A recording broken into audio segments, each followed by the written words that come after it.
ძუძუს კიბოს ძირითად რისკ ფაქტორებს მიეკუთვნება მდედრობითი სქესი და ასაკი.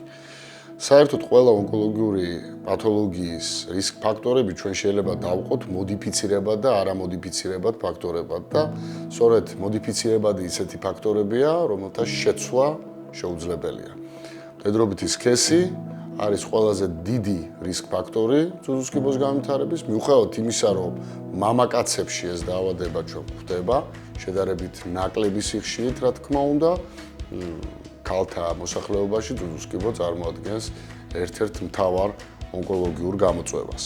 ზოგადად მიჩნეულია, რომ ასაკის მატებასთან ერთად ყველა ონკოლოგიური პათოლოგიის და მათ შორის ძუძუს კიბოს განვითარების რისკი დრამატულად მატულობს. ამიტომ მსოფლიოში დაბერების პრობლემის არსებობასთან ერთად ეს პრობლემაც ასევე დიდ გამოწვევად რჩება. მოდიფიცირებად რისკ ფაქტორებს მიეკუთვნება ის რისკ ფაქტორები, რომლებიც ასოცირებულია მაგალითად მავნეჩვევებთან, მაგალითად ცხოვრების წესთან, რეპროდუქციული ჯანმრთელობის გარკვეულ ცვლილებებთან, ლაქტაციაზე უარის თქმასთან, იმიტომ რომ ეს ასევე თანამედროვე ქალთა მოსახლეობის ერთ-ერთი პრობლემატური საკითხია. უნდა ითქვას, რომ რისკ ფაქტორებად აქამდე განიხილებოდა ორალური კონტრაცეპტივების გამოყენება. დღეს ეს მოსაზრებები შეიცვალა, ორალური კონტრაცეპტივები არ იწვევს ძუძუს კიბოს განვითარებას.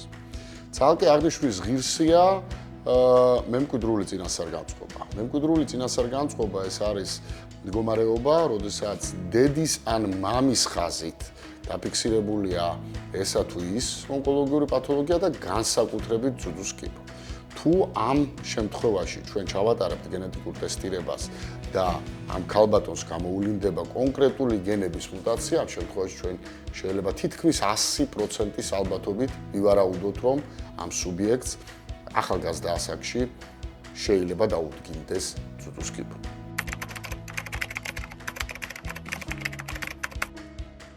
დღეს მსოფლიოში სკრინინგის დაწყების ოპტიმალურ ასაკად ითვლება 50 წელი. სკრინინგი გრძელდება 70 წლამდე პერიოდამდე და ითვალისწინებს წელიწადში ერთხელ ან წელიწადში ორჯერ ისეთი манипуляციების ჩატარებას, როგორც არის მამოგრაფია, ულტრასონოგრაფია, კვანძოვანი წარმონაქმნის აღმოჩენის შემთხვევაში ფუნქციური ბიოპსია ციტოლოგიური კვლევით.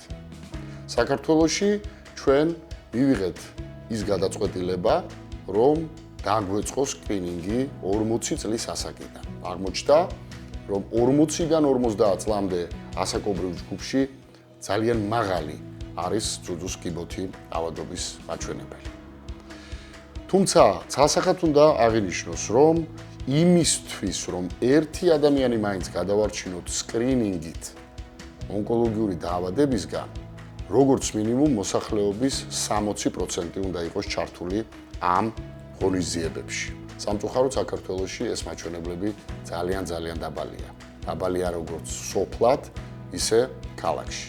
ამდენად უნდა აღინიშნოს, თუ რაოდენ დიდი როლი აქვს სკრინინგს ადამიანების სიცოცხლის გადარჩენისთვის.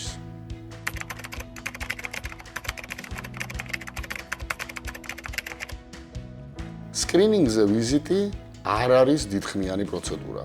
ის დაახლოებით 40 წუთი გრძელდება. სუბიექტი, რომელიც მოხვდება სკრინინგ ცენტრში, გაივლის შესაბამის რეგისტრაციის პროცესს და ის შევა კონკრეტულ манипуляციაზე, რასაც ორმხრივი მამოგრაფია ქვია. აღნიშნული манипуляცია არ არის მტკივნეული. ამის შემდეგ ქალბატონს მიეწოდება ინფორმაცია, თუ როდის მიიღებს დამატებით ინფორმაციას, დამატებითი კვლევების ჩატარების აუცილებლობაზე და თუ ეს აუცილებლობა დადგა, ის მიიღებს ინფორმაციას, როდის და სად ჩაიტარებს ულტრასონოგრაფიას და საჭიროების შემთხვევაში ციტოლოგიას. როგორც წესი, ეს ხდება ხოლმე ერთ ეტაპად, ერთი ვიზიტის დროს, ასევე ამ პროცესში ჩართულები არიან მაღალი კვალიფიკაციის ექიმი, მასტოლოგები, ექიმი, მამოლოგები, რომლებიც ასევე უტარებენ პაციენტებს პალპატორულ კვლევას, სარძევე ჯირკვლების, რათა დადგინდეს, არსებობს თუ არა ძუძუში რაიმე პათოლოგია.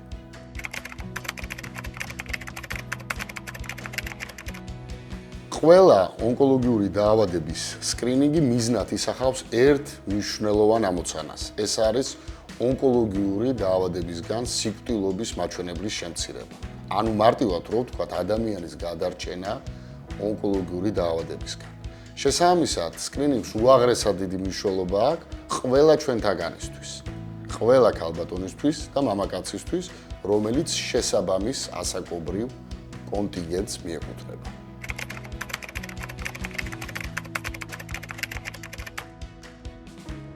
უნდა აღინიშნოს, რომ 90-იანი წლების ბოლოს და 2000-იანი წლების დასაწყისში, მაშინ, როდესაც პირადად მე ამ პროფესიას ვეუფლებოდი, ვიყავი ახალგაზრდა ექიმი მამოლოგი, ჩვენს კლინიკურ პრაქტიკაში ჭარბობდა მესამე და მეოთხე სტადიის ავთვისებიანი სიმსივნეები, როდესაც შეზღუდული რესურსების პირობებში და დაავადების ასეთი გავრცელების დროს შედეგები ნამდვილად არ იყო ძალიან წარმატებული. დღეს პაციენტების უმრავლესობა არის პირველი და მეორე სტადიის და შესაბამისად მათი მკურნალობა არის ეფექტური და მათი მკურნალობა არის ასევე ხარჯ-ეფექტური.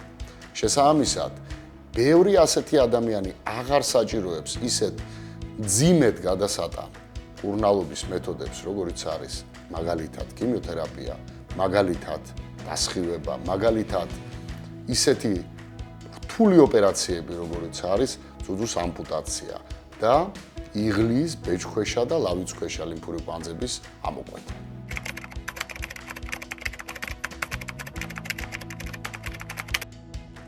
იმიტომ რომ ქალბატონები ჩვენი ცხოვრების ერთ-ერთ მთავარ ფიგურებს წარმოადგენენ. მეორეს მხრივ, იმიტომ რომ ეს დაავადება უკანასკნელ პერიოდში უფრო ხშირად ხდება ახალგაზრდა ასაკში, სოციალურად აქტიურ ქალბატონებში. მე მინდა გითხრათ, ჩვენო საყვარელო ქალბატონებო, რომ თქვენი ჯანმრთელობა თქვენივე ხელშია.